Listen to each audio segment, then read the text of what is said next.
ફરી એકવાર સ્વાગત છે મિત્રો તમારું આ અમારી ચેનલમાં। મેલડી માંગની કૃપાથી આ રાશિના લોકોના અઘરા કામ આ મહિનાના અંત સુધીમાં થશે પૂરા। લાભદાયક સમાચાર મળશે।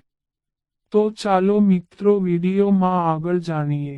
મેષ રાશિ વિશે વાત કરીએ તો હાલના સમયે ઘરેલું સમસ્યાઓ તમને પરેશાન કરી શકે છે। નાણાકીય મોરચે હાલનો સમય તમારા માટે સામાન્ય રહેશે, પરંતુ તમારે તમારા બજેટનું સંચાલન કરવું પડશે। કામના મોરચે હાલનો સમય વ્યસ્ત રહેશે, જે તમારા માટે થકવી નાખનારો રહેશે। તમે તમારા લક્ષ્ય પર ધ્યાન કેન્દ્રિત કરી શકશો, પરિણામે તમે કાર્યમાં સફળતા પ્રાપ્ત કરી શકશો। હાલના સમયે પ્રોપર્ટી ડીલથી સંબંધિત કોઈપણ દસ્તાવેજ પર સહી કરવાનું ટાળો। નોકરીમાં તમને લાભદાયક સમાચાર મળશે। વૃષભ રાશિ વિશે વાત કરીએ તો હાલના સમયે તમારું વલણ ખૂબ કડક હોઈ શકે છે। કોઈ મોટો કે જોખમી નિર્ણય ન લો। નોકરી અને વ્યવસાયની સ્થિતિ સારી છે। તમારે હવે આવનારા સમયમાં પડકારોનો સામનો કરતા શીખવું જોઈએ। તમારા માટે હાલનો સમય ખૂબ જ શુભ સાબિત થઈ શકે છે। વડીલ થોડા સમય માટે ધાર્મિક પ્રવાસનું આયોજન કરી શકે છે। હાલના સમયે તમે તમારી તમામ વ્યવસાયિક શક્તિનો ઉપયોગ આર્થિક તકો પ્રાપ્ત કરવા માટે કરશો। મિથુન રાશિ વિશે વાત કરીએ તો મિથુન રાશિવાળા લોકો હાલના સમયે કોઈની વાતોથી પ્રભાવિત થઈ શકે છે। તંગ નાણાકીય સંજોગોને કારણે કેટલાક મહત્વપૂર્ણ કામ અધવચ્ચે અટકી શકે છે। વિદ્યાર્થીઓ અભ્યાસમાં સારી રીતે ધ્યાન કેન્દ્રિત કરી શકશે। નોકરીમાં તમારે કેટલાક મતભેદનો સામનો કરવો પડી શકે છે। એવી સંભાવના છે કે તમારી નજીકના તમામ પ્રકારની બાબતો તમારા દ્વારા ખૂબ જ સારી રીતે સંચાલિત કરવામાં આવશે। નવવિવાહિત યુગલો વિદેશ પ્રવાસનું આયોજન કરી શકે છે। કર્ક રાશિ વિશે વાત કરીએ તો આવક કરતાં ખર્ચ વધુ રહેશે। દારૂ પીધા પછી વાહન ચલાવવું નુકસાનકારક સાબિત થઈ શકે છે। આધ્યાત્મિકતા તરફ તમારો ઝુકાવ રહેશે। પરિવારમાં સુખ શાંતિની મોસમ બની શકે છે। લાંબા સમયથી ચાલી રહેલી સમસ્યા હાલના સમયમાં ખતમ થવા જઈ રહી છે। નવી યોજના બનાવી શકો છો। ઘર અથવા કારમાં રોકાણ કરવા અથવા લોન માટે અરજી કરવા માટે હાલનો સમય શુભ છે।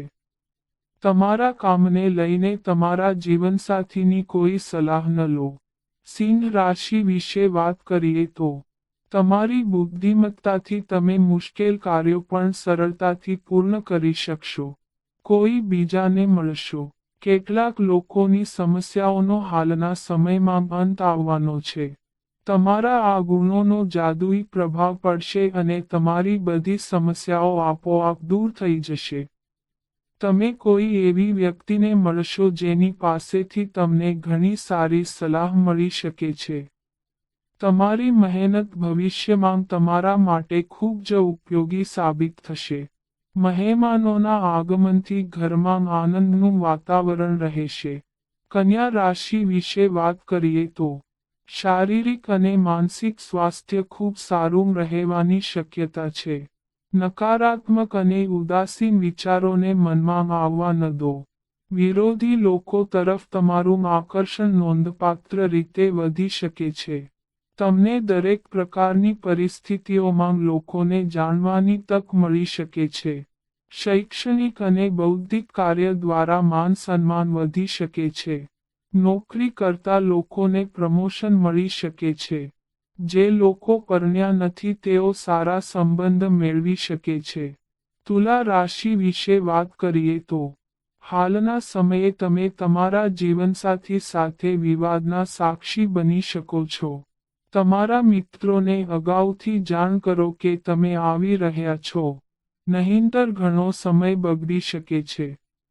સંબંધીઓ સાથે તણાવ અને મતભેદ દૂર થશે। નવા કાર્યની શરૂઆત કરવા માટે આ સમય ખૂબ જ મહત્વપૂર્ણ છે। તમારે આત્મવિશ્વાસ જાળવી રાખવો પડશે, તો જ તમે કોઈ પણ કાર્યમાં સારી રીતે સફળ થશો. તમારા કૌશલ્ય અને હિંમતથી તમે તમારા માર્ગમાં આવતી તમામ સમસ્યાઓનો ઉકેલ લાવશો. વૃશ્ચિક રાશિ વિશે વાત કરીએ તો તમને સામાજિક સમારોહમાં હાજરી આપવામાં મુશ્કેલીનો સામનો કરવો પડી શકે છે, કારણ કે પરિસ્થિતિ તમારા નિયંત્રણની બહાર હોવાની સંભાવના છે. તમારી આર્થિક સ્થિતિને લઈને એટલા બેદરકાર ન બનો કે તમારા પૈસા ક્યાંક અટવાઈ જતા રહે. તમને તમારા જીવનસાથી તરફથી કોઈ સારા સમાચાર સાંભળી શકો છો. આવનારો સમય તમારા માટે જીવન બદલનાર સાબિત થશે. નોકરી કરતા લોકોને પ્રમોશન મળી શકે છે. ધન રાશિ વિશે વાત કરીએ તો હાલના સમયે માનસિક શાંતિ રહેશે. સમાજમાં તમને ઝડપથી પ્રમોશન મળવાનું છે. તમે દરેક કાર્ય કરવામાં સક્ષમ રહી શકશો. આ સમય તમારા જીવનસાથી સાથે પસાર કરવા માટે ખૂબ જ ખાસ રહેશે. વાલીઓ વિદ્યાર્થીના અભ્યાસને લઈને ખૂબ જ ચિંતિત જણાશે. જે મિત્રોને તમે ઘણા સમયથી મળ્યા નથી તેમને મળવાનો આ યોગ્ય સમય છે. વેપારમાં સારો ફાયદો થવાની સંભાવના છે. હાલના સમયે તમને થોડી ગેરસમજ થઈ શકે છે. મકર રાશિ વિશે વાત કરીએ તો મકર રાશિના લોકોને કાર્યસ્થળ પર મિત્રોનો સહયોગ મળશે. મુશ્કેલીઓનો સામનો કરવા માટે તમારે તમારા મનની ચિંતાઓને દૂર કરવી પડશે, કારણ કે જો તમારા મનમાં નકારાત્મકતા વધતી રહેશે તો નુકસાન જ થશે. જૂથોમાં ભાગ લેવો રસપ્રદ પણ ખર્ચાળ હશે, ખાસ કરીને જો તમે અન્ય લોકો પર ખર્ચ કરવાનું બંધ ન કરો. કામના બોજને કારણે તણાવ લેવાનું ટાળો. કુંભ રાશિ વિશે વાત કરીએ તો હાલના સમયે વિદ્યાર્થીઓને સફળતા મળશે. મન શાંત અને પ્રસન્ન રહી શકે છે. ઉતાવળા નિર્ણયો લેવાનું ટાળો. ચાલતી વખતે સાવચેત રહો, કારણ કે ઈજા થવાની સંભાવના છે. વિદ્યાર્થીઓ શૈક્ષણિક મોરચે ચમકશે. હાલના સમયે સ્વાસ્થ્ય સંબંધિત સમસ્યાઓ તમને પરેશાન કરી શકે છે. તમારી ક્ષમતાઓનું પ્રદર્શન કરવામાં કોઈ કસર છોડશો નહીં. પ્રેમી સાથે બહાર ફરવા જઈ શકો છો. જો તમારું મન ભારે છે તો પરિવાર સાથે સમય વિતાવો. તેનાથી તમને માનસિક સુખ મળશે. મીન રાશિ વિશે વાત કરીએ તો આર્થિક દૃષ્ટિએ હાલનો સમય તમારા માટે મધ્યમ ફળદાયી છે. પરિવારના સભ્યો સાથે આનંદપૂર્વક સમય પસાર થશે.